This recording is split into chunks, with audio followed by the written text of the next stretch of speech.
Hello everyone.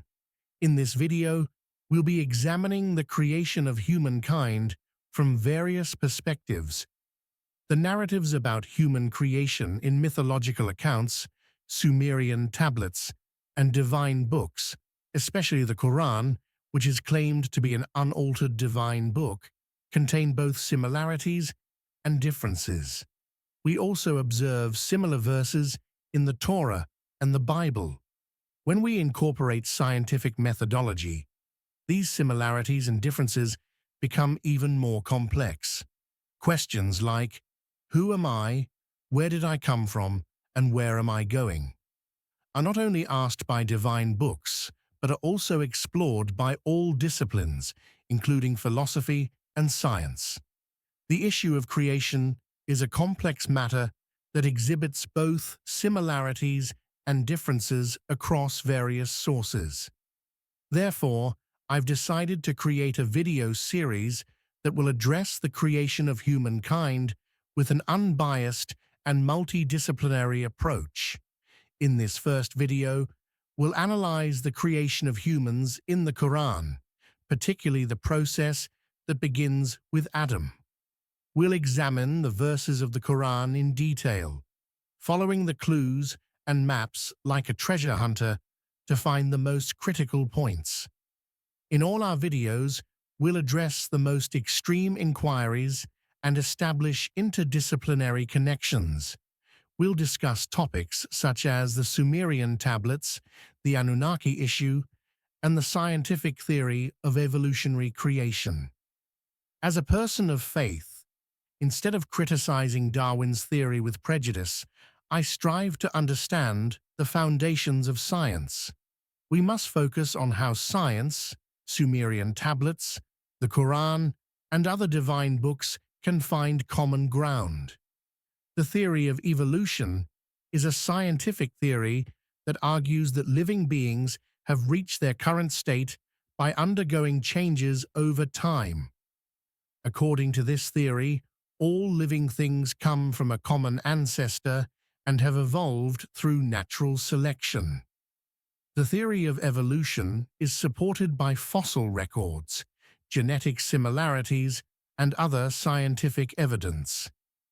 In the matter of Adam's creation, we need to see the subtle nuances between the verses and surahs of the Quran. We'll try to understand why different words such as halaka, which is the act of creation, and chile, which is the act of appointing, are used, and why the creation of Adam and his wife is described together in some places and separately in others.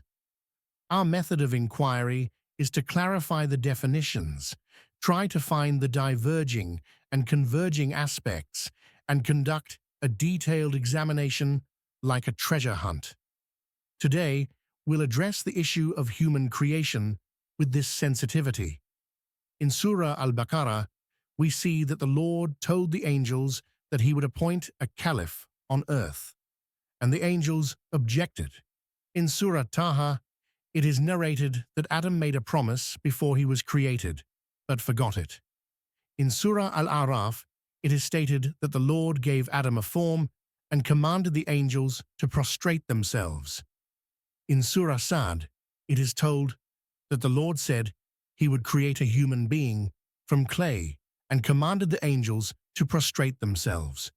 In Surah Al-Hijr, it is stated that Adam was created from salsal. In Surah Ar-Rahman, it is stated that man was created from salsal, like fahar. In Surah Al-Isra, it is narrated that Iblis refused to prostrate himself to Adam and would try to mislead his descendants. The different words and narrations in these verses may express different stages or aspects of creation.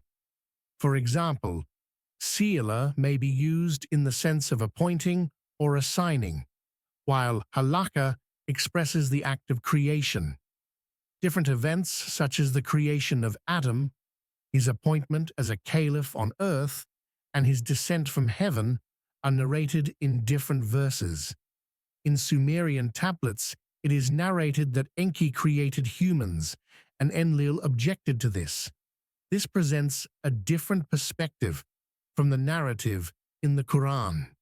Scientific methodology, on the other hand, advocates an evolutionary creation process.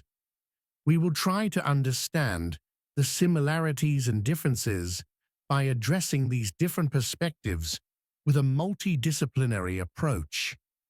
In the second video of this series, we will address these issues in more detail.